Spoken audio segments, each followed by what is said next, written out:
어제 고린도후서 4장 후반부 16절로 18절까지는 두 가지 사람에 대해서 말씀하고 이야기하고 마쳤습니다.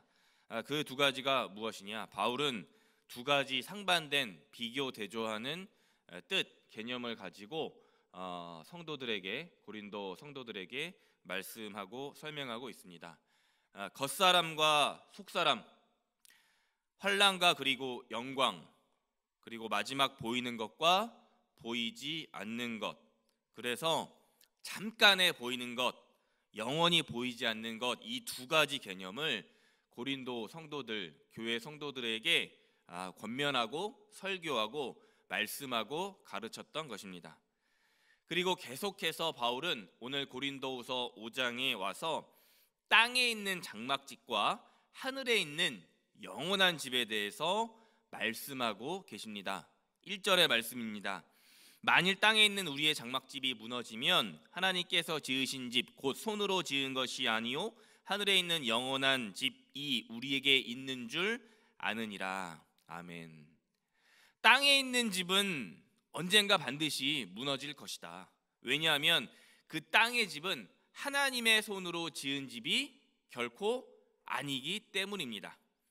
너희들이 지은 땅에 있는 집 영원한 것으로 알고 살아가고 있는데, 그것은 나 여호와 하나님의 손으로 지은 집이 아니기 때문에 영원하지 않은 것이다. 대신 하늘에 너희들의 영원한 처소가 예비되어 있는 것이다 라고 1절에서 말씀하고 계신 것입니다. 그런데 이 땅에서 주를 고백하며 살아가는 믿음의 성도들은 탄식하게 됩니다.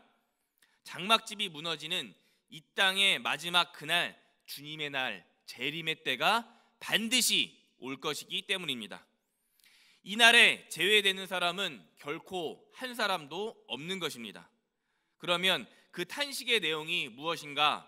2절의 말씀입니다.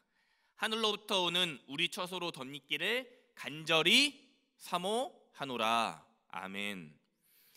땅의 집에 사는 일부 깨어있는 자들은 장막집이 무너질 때에 땅의 옷이 벗겨질 것을 알고 있었고, 하늘의 집, 하늘의 옷으로 덧입기를 간절히 사모하고 또한 간절히 탄식했다라는 것입니다.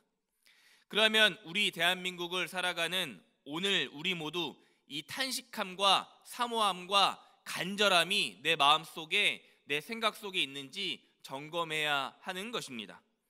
우리 주위에 많은 이들은 자신들이 지은 집, 장막의 땅의 집이 영원할 것이다 그러면서 하나님을 부정하며 하나님을 부인하며 오히려 세상과 사회에 온갖 무신론적인 무기독교적인 언행을 일삼아 하늘의 하나님의 손으로 지은 바 하늘에 있는 하늘의 하나님의 집을 가리우고 있기 때문인 것입니다. 그래서 우리 믿는 그리스도인들은, 성도들은 사도 바울이 말한 4절에서 말한 것처럼 이 땅을 살아가며 하나님을 부인하는 자들과 함께 살아가야 함을 덧입다라고 그렇게 표현한 것입니다. 4절의 말씀입니다. 참으로 이 장막에 있는 우리가 짐진 것 같이 탄식하는 것은 벗고자 함이 아니요 오히려 덧입고자 함이니 죽을 것이 생명에 삼킨 바 되게 하려 함이라. 아멘. 이 땅의 장막집에 사는 것을 짐을 진 것과 같이 탄식하며 살아가는 것인데, 오히려 우리는 이 장막 땅의 짐을 벗어버리는 것이 아니라 오히려 그 위에 덧입고 살아가야 한다. 사라질 장막집, 즉 죽을 것은 하나님의 손으로 지은 영원한 집, 영원한 생명에 삼켜져야 한다, 덧입혀져야 한다라고 말씀하고 계신 것입니다.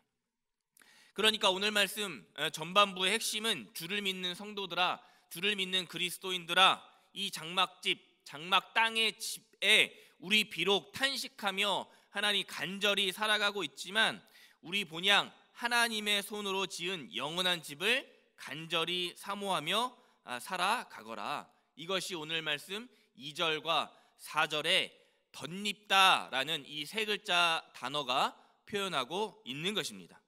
이 덧입다라는 표현에서 우리가 이 땅에서 살아가는 참 의미를 그리스도인들은, 성도님들은 발견하고 해석할 수 있어야 하겠습니다. 그렇다면 그것을 덧입다라는 그 말을 발견하고 해석하게 하고 결정적으로 이루게 하시고 보증하고 계신 분이 누구십니까? 오늘 말씀 5절입니다. 곧 이것을 우리에게 이루게 하시고 보증으로 성령을 우리에게 주신 이는 하나님이시라. 아멘. 탄식하며 장막 땅에 장막집에 살아갈 수밖에 없지만 하나님의 손으로 지은 영원한 집을 사모함으로 덧입혀져 살아가는 인생을 보증케 하는 분이, 이루어 주시는 분이 하나님이신데, 또 그 하나님께서 그 증거로서, 그 담보물로서, 그 보증으로서 성령님을 우리에게 선물로 주셨다라고 말씀하고 계신 것입니다. 이 얼마나 놀라운 하나님의 은혜와 사랑이 아닙니까? 우리가 연약해, 우리가 무너져, 우리가 약해져 있기 때문에 땅의 장막집만 구하다 살 것 같으니까 오늘 말씀 6절에서처럼 담대함을 주시려고 주님께서 성령님을 우리 마음 안속에 자리 잡게 해 주신 것입니다. 오히려 보증으로, 담보로서 성령님과 함께 힘입어 하늘의 하나님을 손으로 지은 영원한 집을 바라보며 덧입혀져 살아가기를 바라시며 이 성령님을 하나님께서 선물로 주셨다라는 것입니다. 이것이 주 하나님의 은혜요, 하나님의 긍휼하심입니다. 우리가 몸으로 있을 때도 담대함으로 주와 따로 있는 줄 안다고 6절에서 말씀하신 것처럼 이 모든 것, 덧입혀 살아가는 것은 성령께서 우리를 붙들어 주시는 것 모두 행하며 살아가는 믿음이 또한 원동력이 되어야 한다는 것입니다.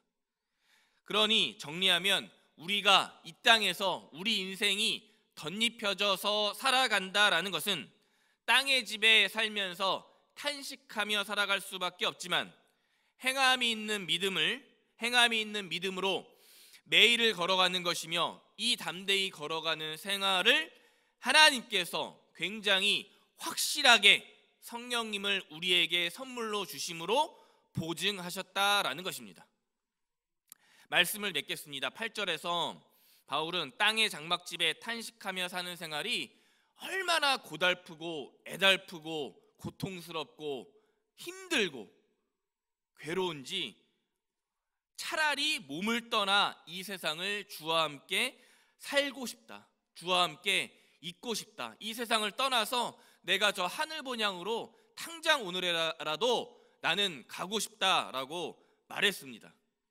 하지만 바울은 철저하게 성령님께서 주시는 담대함으로 당시 거기서 덧입혀져서만 살아가야 되는 사람이기 때문에 9절에 말하는 것과 같이 몸을 떠나든 결론은 주를 기쁘시게 하는 자가 되기로, 이 땅에 남아 덧입혀져 기쁘시게 하는 자로 살아가기로 결단하게 되는 것입니다. 왜입니까? 바울은 왜 주를 기쁘시게 하는 자가 되기로 결단한 것이었습니까? 바울 자신을 포함해 우리 모두가 다 반드시 일명열애 없이 그리스도의 심판대 앞에 서기 때문이다 라고 말입니다. 당시에 바울을 공격한 바울의 공격 적대자들, 열광주의자들은 행함이 없는 자들이었습니다. 심판대를 부정하거나 심판대에서 나는 자유하다라고 하던 사람들이 주로 사도 바울의 선교를, 사역을 공격하고 회방하였던 것이었습니다. 이에 바울이 10절에서와 같이 그리스도의 심판대를 언급하며 각각 그 행위에 대해 강조했던 것이었습니다. 사랑하는 법학교의 성도 여러분, 이미 주를 기쁘시게 하는 자는 믿음으로 행함이 있는 자들입니다.